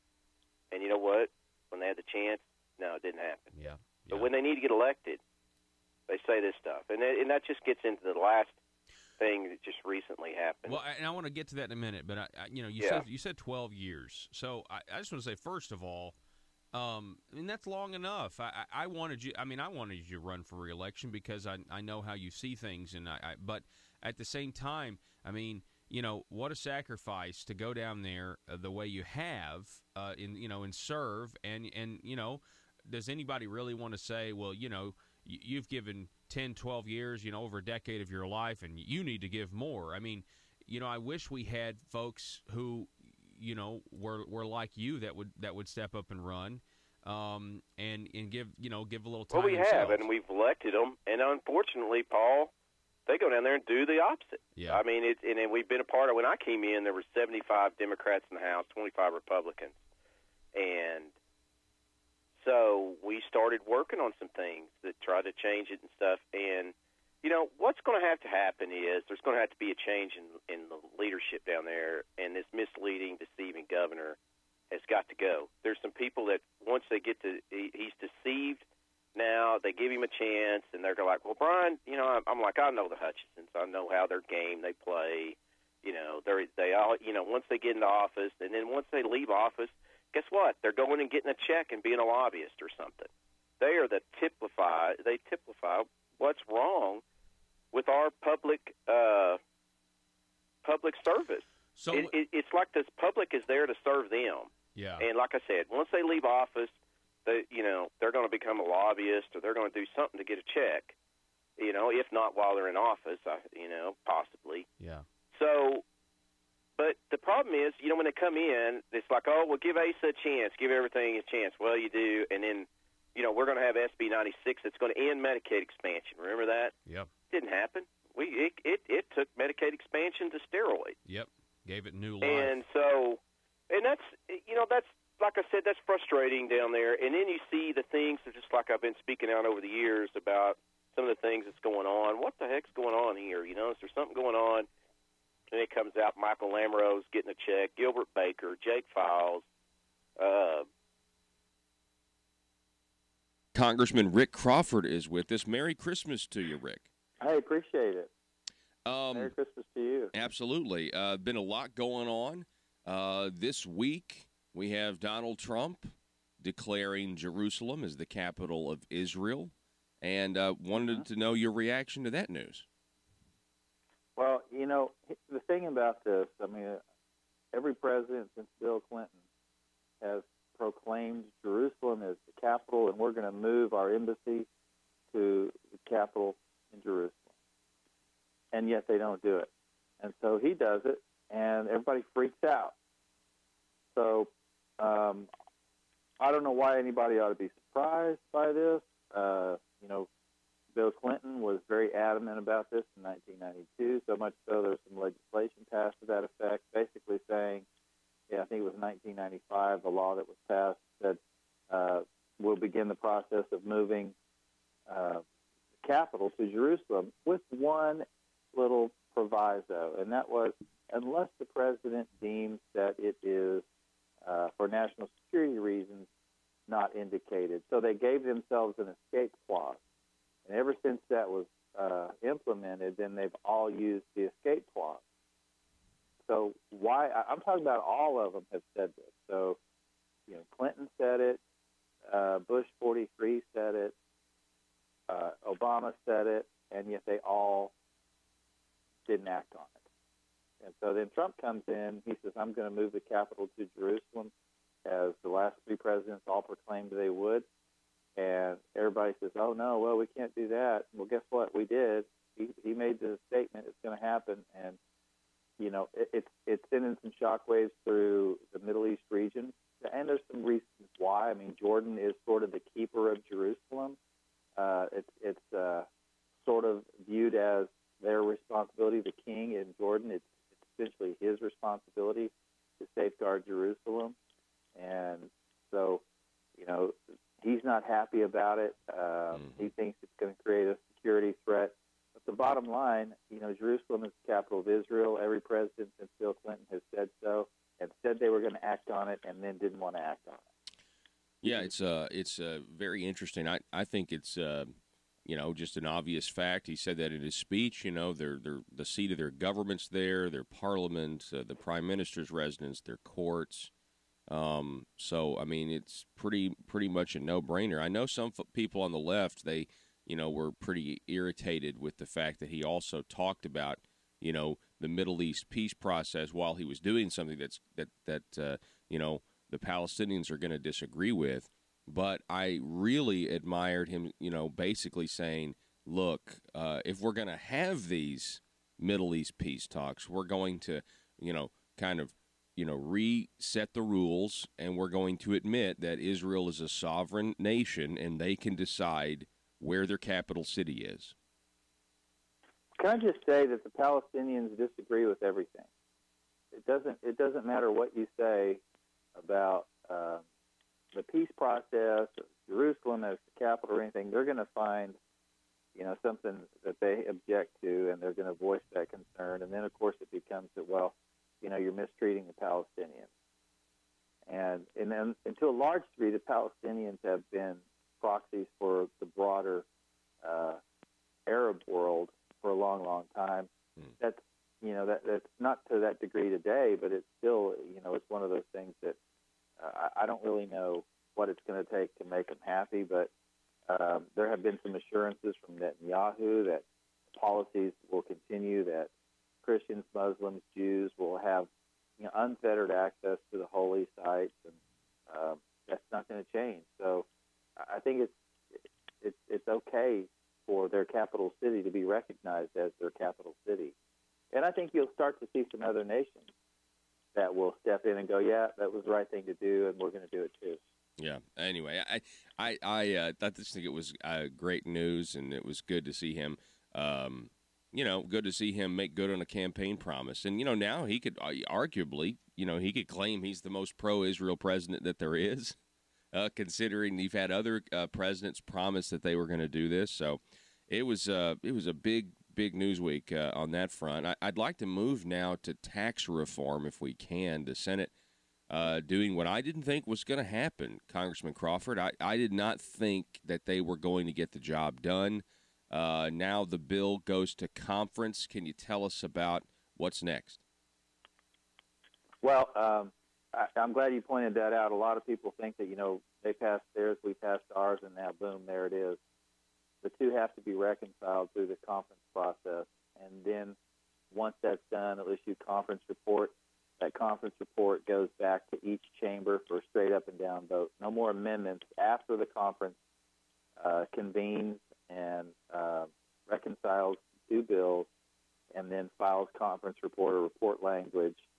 That goes back to both chambers, and they vote on that report language, and then that's what goes to the president for signature. Now, the clock is ticking here because obviously we want to have this thing done and signed into law before the end of the year. So we're going back up next week, and then the following week we'll be in session right up to probably, I think, the 22nd, 23rd of December. So we're going to get it done.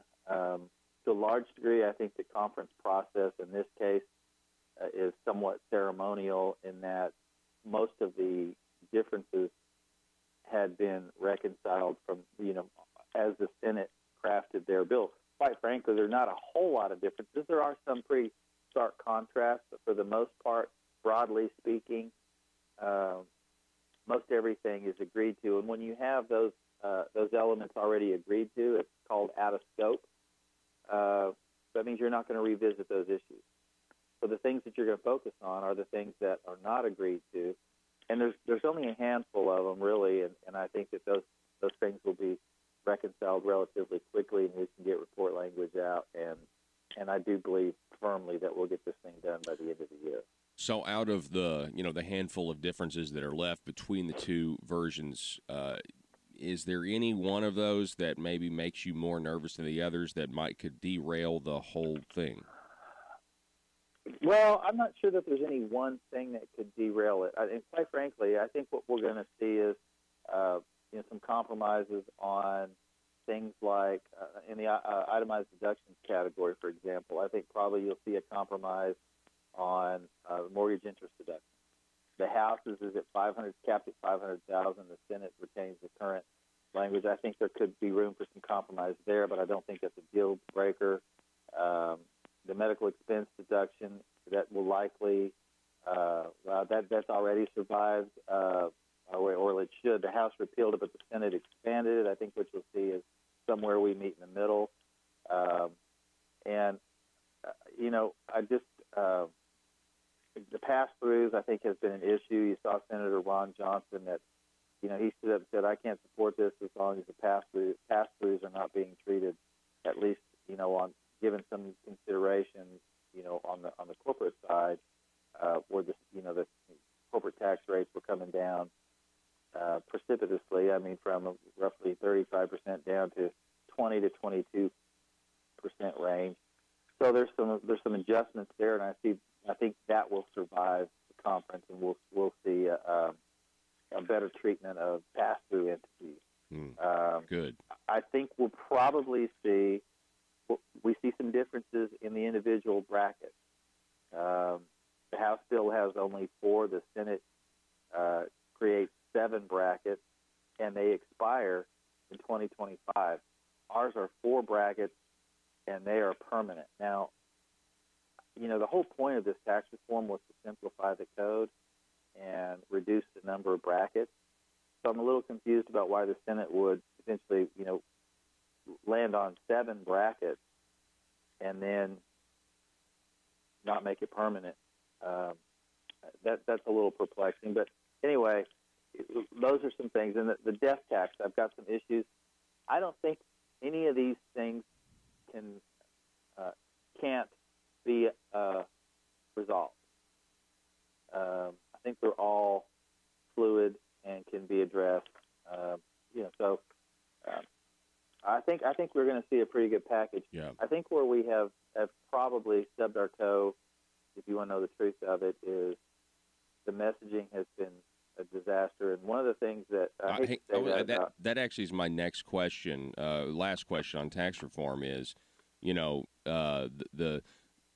the left's opinion or the way the media is spinning this. They're running polls saying people are really upset about this potential tax deal and everything else. And I wonder how that's affecting your colleagues, who maybe are in more moderate states. You know what I mean? I think everybody here in Arkansas wants a tax cut. But what are your thoughts on that?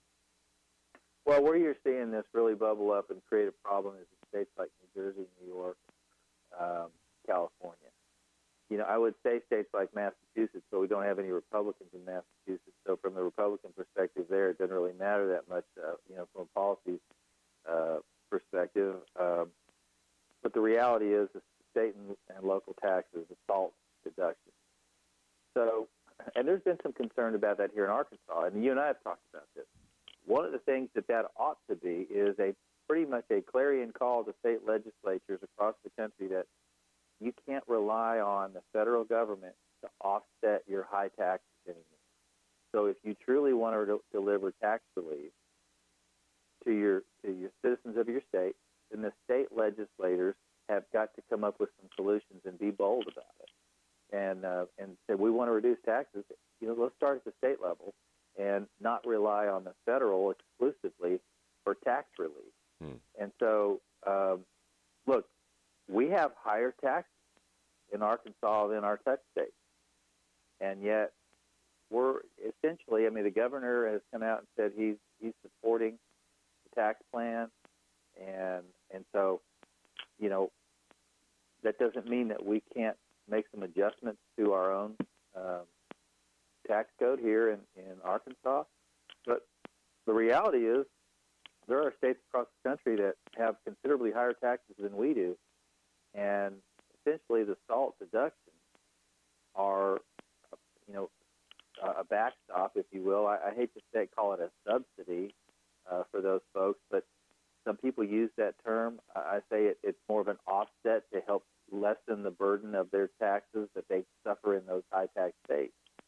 But essentially the federal taxes are utilized to soften the blow of the high tax states like Illinois and New York and I think New Jersey. if they want to maintain that revenue, you know, some of these states are just going to have to switch models of how they collect it, maybe go to a consumption, you know, versus the, you know, more heavily rely on the income tax. And anyway, right. I think it's, you know, the whole thing is fascinating. So we're talking with Congressman Rick Crawford. Back on November the 15th, there's this press release here that Rick Crawford leads 99 representatives urging the Army not to award Bergdahl back pay. Here's a quote from a letter. So you got you, along with 99 fellow representatives, wrote a letter to Ryan D. McCarthy, the acting Secretary of the United States Army, urging the United States not to award Private Bo Bergdahl any back pay. Here's a quote from the letter. As an Army veteran myself, I'm concerned that Private Bergdahl may receive more money in back pay than the families of the fallen soldiers who lost their lives searching for him. You want to respond or react any more to that, Rick? Yeah, I want folks to know who don't know. I want them to understand that the Servicemen's Group Life Insurance, which is an insurance policy that you have as a member of the active military, your Servicemen's Group Life Insurance death benefit is only $150,000. And so these individuals who died in search of a deserter, an acknowledged deserter, and let's be honest about it, the chain of command knew. They knew almost immediately what was going on. And yet these individuals went out and continued to search for Bergdahl, and in the process of those missions, several lost their lives. And to compensate the families, we issued $150,000 checks. Now, fast forward to now, Private now Bergdahl. Let's be honest about it. I don't believe he should have been promoted to sergeant throughout that, but there's a process, and I can explain that if we have a little time. But so when you are first off, when you're in a combat theater, you know you're getting combat pay and some other additional pay. But when you are taken prisoner and it's deemed that you are a POW, then you also get per diem, that the clock starts ticking on per diem. So this guy advanced, I believe, from PFC to sergeant in absentia, and there's a statute that supports that, and I get it. I don't like it, but that's the way it is. And so the clock starts ticking, and the benefits start to accrue. What they've done, and I think people need to understand this in all fairness and full disclosure, he hadn't been adjudicated. So therefore, they had to allow the benefits to accrue. Therefore, they had to follow the protocol of promoting this individual on time, even though he wasn't within the ranks, so to speak. He didn't, like, for example, you know, when I went to get promoted for E5, I had to go to an E5 board, right? I didn't have an E5 board because he was, you know, the Haqqani Network had him. They didn't, you know, seat a board to review his promotion. So they had to do it administratively, and there's a statute that supports that. But so the way you would have, you know, you essentially had to adjudicate this case. We knew he was a deserter, but it doesn't take away from the fact that he was, in fact, a POW. They say, based on his testimony, that he did act according to code of conduct when he was in custody, and that he resisted and tried to escape. And so, therefore, there may be the need for them to pay that back pay. But they're only listening to his testimony, and it's, you know, he might be saying that, but we don't know that. We also know that there's evidence to suggest that he may have given them some vital information to help them target our troops. And so we don't know the extent of that and the veracity of those claims. But we do know, in my opinion, that the judge in question here, who made some very unfortunate remarks in announcing the sentence of Bergdahl, I think there's some malpractice there. They gave him a bench trial as opposed to a jury trial because they knew that a trial of his peers, they would have eviscerated him. But they tried to blame, and the judge even said so, that the jury pool would be prejudiced because of the comments of Donald Trump. However, in saying that himself and indicating the sentence the way he did, he betrayed his own bias, that he himself had been prejudiced the other way based on President Trump's comments. So therefore, I don't think justice was served in either case. Merry Christmas from the Paul Harrell Program and Conduit Media.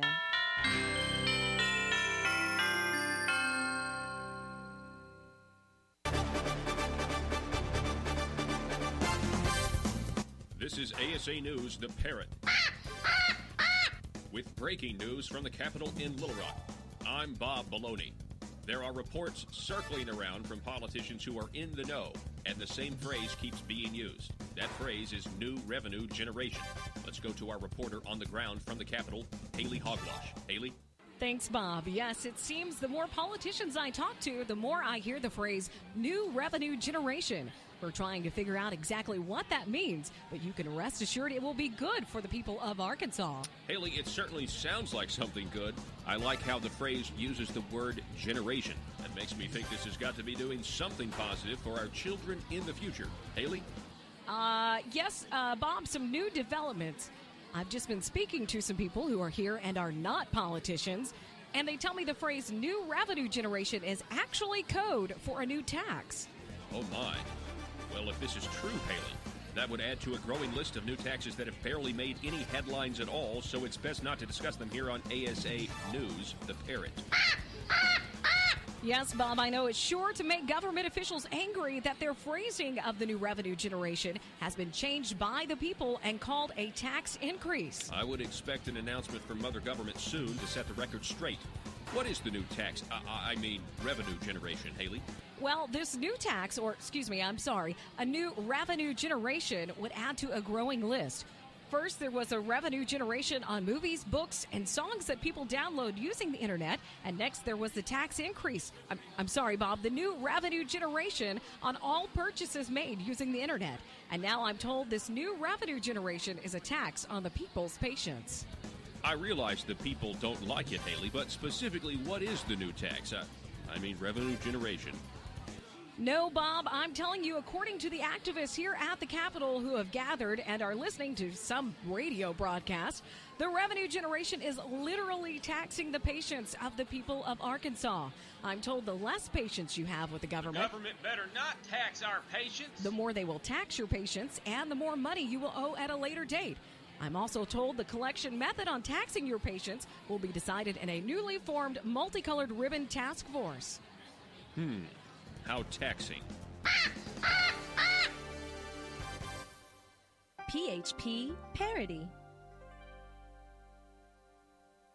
If you would like information about advertising or supporting the Paul Harrell Program and Conduit Media Group, call 870-275-9755. Join the fight against big government and advance the preservation of liberty by calling 870-275-9755. The Paul Harrell Program, brought to you by Conduit Media Group.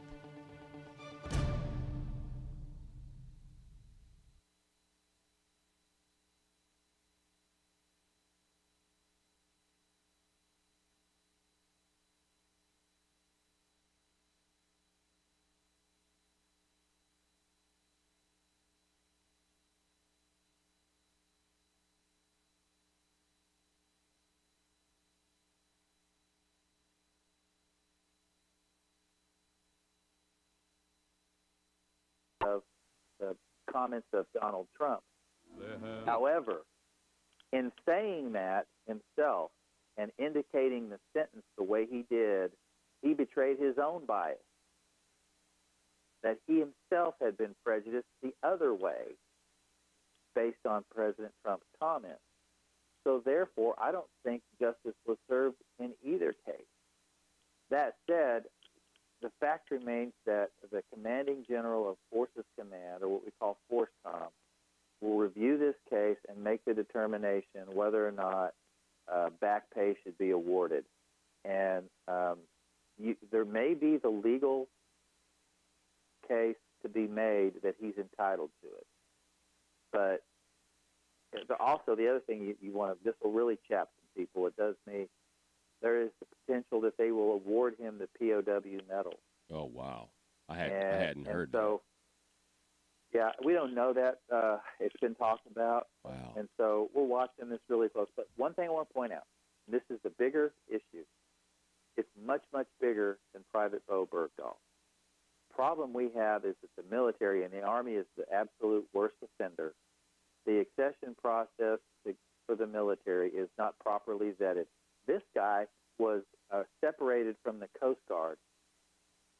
He went through boot camp and then was separated administratively. Not a bad conduct discharge or dishonorable, but was separated administratively, and they believed that there was a mental health issue. So the Army is obviously not communicating with other branches, or the recruiters are not asking the right questions or something, but we have a real problem with military accession today, and this is just the tip of the iceberg, and I'm continuing to dig on this. I have sent a letter to General Mattis, Secretary Mattis, asking for a further explanation of what the protocol is for military accession and why a guy like Bergdahl fell through the cracks and why he was allowed to serve in a forward area and compromise his unit to the degree that he did. And it has to do with the systemic failure of the military accession process. Wow. Congressman Rick Crawford, I just want to say thanks for speaking out on this issue. You just educated me. I had no idea of those specifics. I just kind of knew the general headlines. What does he stand to make, like $300,000 in back pay? It's well over $300,000, and I mean, I can tell you walk up and hand somebody $300,000. That's typically a life-changing event for them. Yeah. And look, I'm not trying to malign Bo Bergdahl. He's been adjudicated. People have their opinions of him, whatever. What the case I want to make and what I want to point to is bigger than Bo Bergdahl. It's a complete administrative failure throughout the Pentagon, but really the Army is the most egregious offender. And I said this in a hearing not too long ago to some generals, and I was very pointed in this, in that this military today, and particularly the Army, bears little resemblance to the Army I served in and to the military that my dad served in. And it's unfortunate that every issue that we address with respect to the military has to be viewed through the lens of political correctness. And that's not what the military should be about. It is not a petri dish for social experimentation. It's to go out and fight and win wars. And people know that, and when they sign up, they're signing up to be warriors. And there's a responsibility with that. Now, look, we have a social contract with these individuals after they separate from the military, as we have not always done right by our veterans, and we're trying to correct that. But we